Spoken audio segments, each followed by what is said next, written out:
Welcome to this lesson on Nobody Loses All the Time by E.E. Cummings. This is one of the poems in the current IEB Poetry syllabus for 2023 to 2025.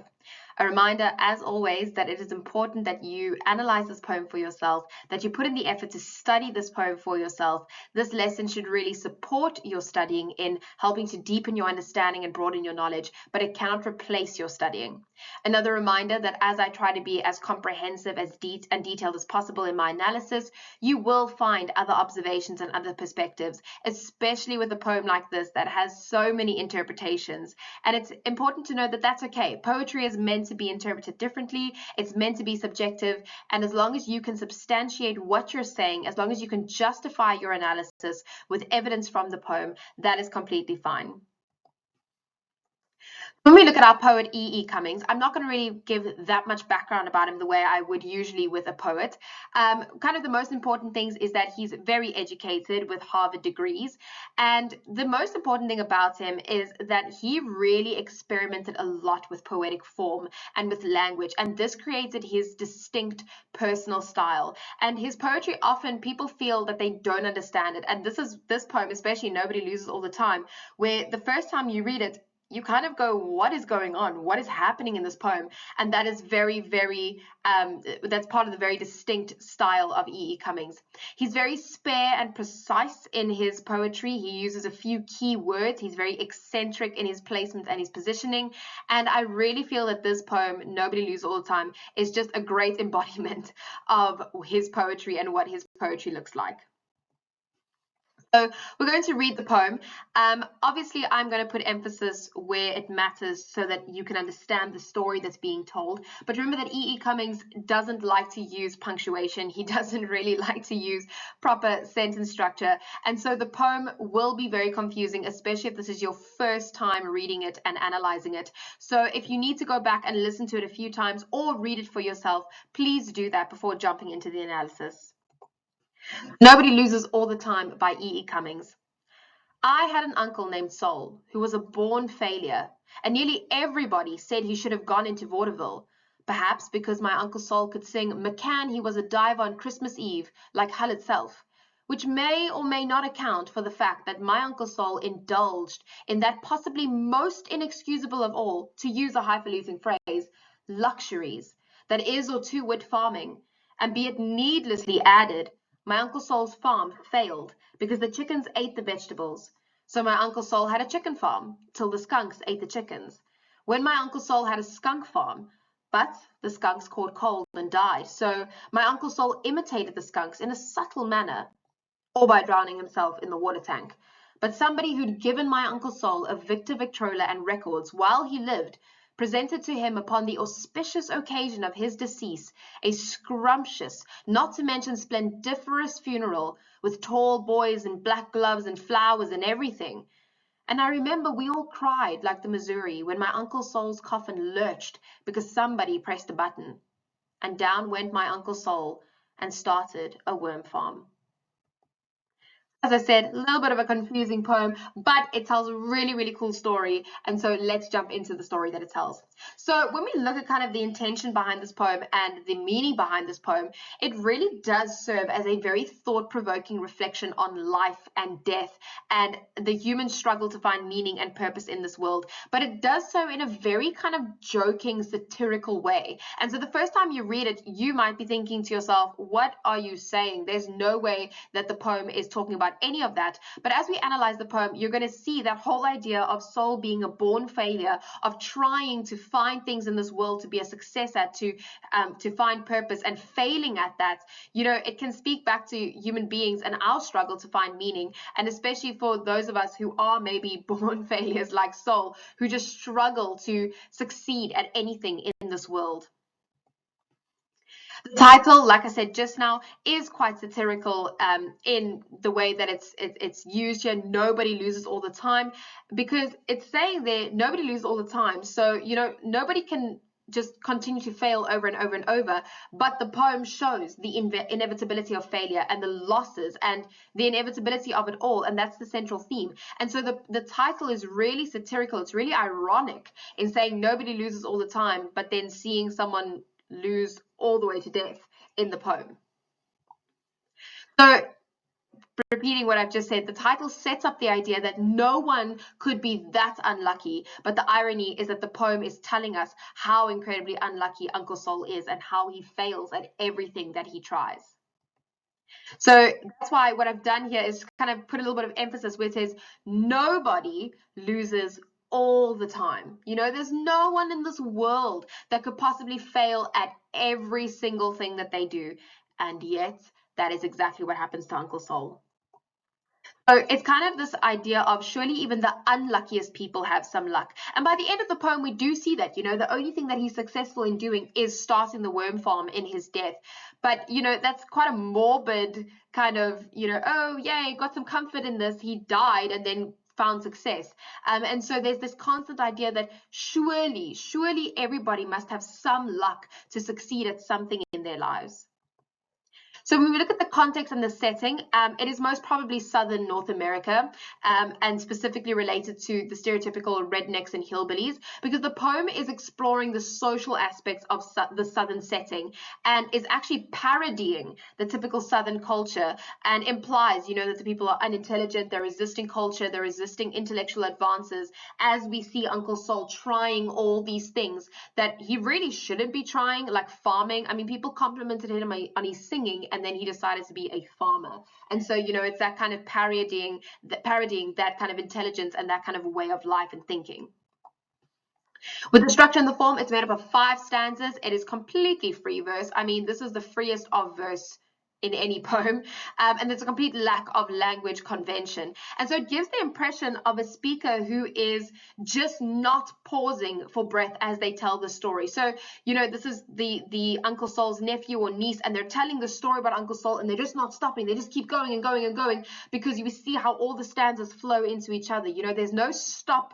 Okay, take a breath. And that's why when I read it, you heard where I put the emphasis and where I put the pauses, because once you understand what the poem is actually saying, then you can start putting in those pauses. But I mean, when you're just reading the poem for the first time, it's just this overwhelming overflow of these ideas that are coming through. And so that kind of also can reflect that uneducated way of speaking, you know, that kind of southern hillbilly way of speaking that we're seeing there. The poem only uses capital letters for Uncle Sol and also for the material things that he accumulates in his life. And so you want to ask, does this reflect his identity and his legacy? Did he find identity in material things? And will his legacy be the material things that he leaves behind? And what you want to identify or analyze for yourself is, why does the poet use capital letters in this way? Why is it only these things that have been capitalized throughout the poem? So take a minute to acquaint yourself with how I've done this analysis. So you can see that the poem is in the middle of the page and the analysis is kind of around the poem. And obviously the colors link to the parts of the poem that they are referencing. So the first couple of lines say, I had an uncle named Sol who was a born failure, and nearly everybody said he should have gone into vaudeville.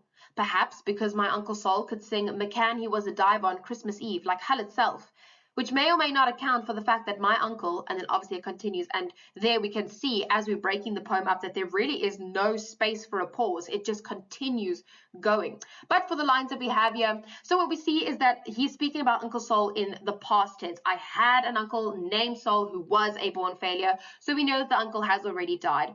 There we call Sol a born failure. That's implying that he is unlucky in everything he does. From birth, he has just been a failure, and it's very pessimistic. It's very, very sad, and doesn't really provide hope for the rest of the poem that Uncle Sol is actually going to achieve anything or succeed in anything. And it's immediately negating what the title says, nobody loses all the time, but he's a born failure. So clearly he does lose all the time. He's been failing since birth. And nearly everybody said he should have gone into vaudeville. So that nearly everybody can imply that his failure was widely known. And so he was good at singing this vaudeville. He was good at singing. So nearly everybody who knew that he was a born failure was like, okay, but do this thing that you're good at. And so vaudeville is a type, it's a genre of music. It's actually basically known as a farce with music. So it's a comedy without a moral lesson put to music. And that genre really speaks to Sol's life and his intentions. He's kind of just there for everybody's amusement, you know. Watching him fail over and over and over again is like watching a vaudeville show where there's just this comedy and slapstick and no real moral lesson, no real purpose, no real, you know, good ending or anything like that. So everybody's telling Uncle Sol he should go into vaudeville because he could sing this song, McCann, He Was a Diver on Christmas Eve. He could sing that song really, really well. And so people were like, my guy, go into vaudeville, become a singer, do that. So just a quick one, that McCann, He Was a Diver on Christmas Eve is an allusion to a traditional Irish song called The Wreck of the Edmund Fitzgerald, which is a song about a ship that sank in a lake. And so it's implying that from the get-go, he was doomed to fail. It's about a career that's doomed to fail. And like hell itself implies that his singing was an expression of his pain and suffering, but because he was such a comedy show of a person, you know, his life was a comedy show, people just saw the singing and just saw the entertainment value of what he was doing. So hold on to the thought that he was born a failure, but he was pretty good at the singing thing. And so people were saying, bro, go into the singing thing. And that may or may not account for the fact that my uncle Sol indulged in that possibly most inexcusable of all, to use a highfalutin phrase, luxuries, that is or to wit farming, and be it needlessly added, and there we see again that there's actually no place to pause here. So what we see here is that Sol thought so highly of himself after after everybody told him he should do vaudeville, that he thought, I'm going to try my hand at farming. And you can immediately kind of go, how do you think that's going to work out? You've been told that you're great at singing, and now you want to go and be a farmer. And you're a born failure, so it's implied that you are not going to succeed at this. And then he says, most inexcusable of all. It's almost like it's actually unacceptable that he decided to do this. He should have more sense in doing this. So the most inexcusable of all, that is or to wit farming. Now, the way the sentence structure is used here can be very, very confusing. So in essence, what is happening is that the speaker is telling the story. Uncle Sol decided to indulge in this luxury called farming. But that middle line that says to use a highfalutin phrase, that's almost like a little interruption that the speaker is having. So Uncle Sol indulged in, pardon my language, excuse my language, luxuries, because that's to use a highfalutin phrase. He's saying that the word luxuries is a highfalutin phrase. It is a phrase that, you know, you don't really find that often where they come from. It's not really a word that is used. So if I had to put it into a different kind of way of speaking, it's, you know, my Uncle Sol decided, excuse my language, to go do this thing. Okay, so that's what that to use a highfalutin phrase there is all about. And when we look at the words here, indulged and luxuries, there's this idea that he treated himself to farming. You know, he decided, oh, well, let me treat myself to farming. And this is really ironic because farming is not something that you treat yourself to. Farming is a really difficult thing to go into. It requires a lot of hard work. It's not just a luxury that you just indulge in, that you simply choose to do. And that once again points to Uncle Sol's kind of lack of purpose in life, his lack of good decision-making skills, and the fact that he himself is a vaudeville show. He is a comedic relief for everybody around him. So, and be it needlessly added. And now we're going to go into the description of how the farm fails. And he started with this phrase, needlessly added, that he's a born failure. So it's almost like I don't even have to tell you that these are going to be a failure because he is a born failure. So needlessly added, just kind of like, I'm just telling you for the sake of that he failed. You should know that he failed because he's a born failure. Needlessly added, my Uncle Sol's farm failed because the chickens ate the vegetables. So my Uncle Sol had a chicken farm till the skunks ate the chickens when, and again, we see no place for a pause. It just continues. Okay, so my Uncle Sol's farm failed. Again, that born failure. And also implies that he doesn't have the foresight to see problems coming. He doesn't know how to prevent them. And once again, because he's indulging in a luxury of farming, but he actually has no abilities to farm. You know, he thought he'd treat himself to this thing, but he actually doesn't have the skill set to do this. So not only is it going to fail because of who he is as Uncle Sol, he's going to fail because he made a poor life choice in going into farming instead of sticking to what he was good at. Okay, so my Uncle Sol's farm failed because the chickens ate the vegetables. So my Uncle Sol had a chicken farm till the skunks ate the chickens. That's so over there initially implies that, okay, you know, he's adaptable. He's adapting, surviving, he's conquering, he's innovative. But it quickly shows you, or it quickly shows us that actually he lacks the intelligence to keep up with what's happening at the farm and to almost give up while he's ahead. You know, the minute the farm failed, he should have gone, shucks, you know, this was just another failure, let me move on to the next thing. But no, he tries to keep the farm going. And as we're going to see now, it just gets more and more ridiculous. So first the chickens eat all the vegetables, which is kind of like a, sure, okay, yeah, that can happen. Then he has a chicken farm with all the chickens that ate the vegetables. And then skunks ate the chickens. And now it starts getting to this point of like, whoa, that's like a really weird thing to happen. Like, you don't hear about that happening every single day. And so, once again, him trying to keep this farm alive is vaudeville-esque in him trying to make a success of himself. And so it continues. So the skunks ate the chickens when my Uncle Sol had a skunk farm, but the skunks caught cold and died. And so my Uncle Sol imitated the skunks in a subtle manner. So we see, like I said, the problems are only getting more and more ridiculous as he tries to make a success of himself. And this is actually a very, very humorous stanza because who has a skunk farm? Like unless you're like breeding the skunks for a reason, but we know that Uncle Sol didn't have a reason behind having skunks besides everything else failing. So it really serves no purpose. And that reflects Sol's life and the uselessness of what he's doing here, you know. And it becomes even more ridiculous because skunks are like wild animals.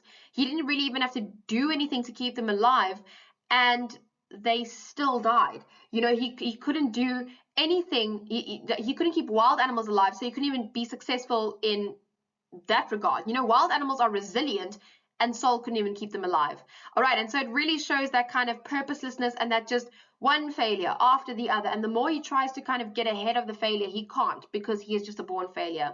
And so my Uncle Sol imitated the skunks in a subtle manner. So we've just heard that the skunks caught cold and died. Uncle Sol imitating them means that he also died. And the narrator is trying to give him dignity in his death, but imitated them, the skunks, in a subtle manner. And when we get to the next couple of lines, which tells us that he did actually commit suicide, this trying to give him dignity in his death and saying he imitated them in a subtle manner is a bit ironic because there's nothing really subtle about taking your own life. All right, so there's a bit of a paradoxical, ironic kind of feeling to that imitated the skunks in a subtle manner. Or by drowning himself in the water tank. But somebody who'd given my Uncle Sol a Victor Victrola and records while he lived presented to him upon the auspicious occasion of his decease a scrumptious, not to mention splendiferous funeral, with tall boys in black gloves and flowers and everything. So that continuing with that imitate the skunks in a subtle manner or by drowning himself in the water tank, it kind of ditches the pretense, ditches the dignity of the previous stanza and just says, actually, this is how he died. He drowned himself in a water tank. All right, and so it's quite a harsh kind of segue into the next stanza over here. And then he goes into talking about Sol's death and his funeral, and saying that, you know, when Sol was alive, somebody had gifted him a Victor Victrola, which is like a record player, and records. And so, and then this same person who gave him this stuff, when Uncle Sol died, actually like gave him his funeral, and it was scrumptious and it was splendiferous, and there were tall boys in black gloves and flowers and all that kind of stuff. And so we kind of need to ask ourselves, if he was such a failure, why would somebody throw him a funeral like this? Like, why would they do this? Does it show that even though he was a failure, people still loved him and people still, you know, enjoyed him and people still wanted to be friends with him? You know, it's a bit of a contrast here where he was such a failure and everybody knew he was a failure, but in his death, people are so nice and like giving him a really great funeral and that kind of stuff. You know, ask that question. The structure here really shows that the narrator in this poem spends less time talking about Sol's life and more time talking about his death, because the lines about his death take up more space and have more detail than the lines about his life. And that says a lot about, you know, who Sol was and the success that he did and did not find in life. Then just to quickly look at the vocabulary in this the stanza, it links back to that second stanza that said the use of a highfalutin phrase, because we see a lot of quite ridiculous fancy language here. Auspicious means that something is conducive to success, it's favorable, it's lucky. You don't really call someone's death auspicious. Auspicious is not a way to describe someone's death. And so you've got the feeling that the speaker doesn't actually know how to speak English properly and is just using words that they've heard before. Once again, relating back to that parody of the Southern culture. Scrumptious means tasty and delicious. You don't really refer to a funeral as scrumptious. I mean, you could if you're referring to like the food and the buffet and stuff like that, but you don't really put scrumptious and funeral together. And then splendiferous is a play on the word splendid, but it makes it unnecessarily complex. And so once again, it's this idea of using these big words to sound smarter when you actually aren't that intelligent from the get-go. And I remember we all cried like the Missouri when my Uncle Sol's coffin lurched because somebody pressed a button, and down went my Uncle Sol and started a worm farm.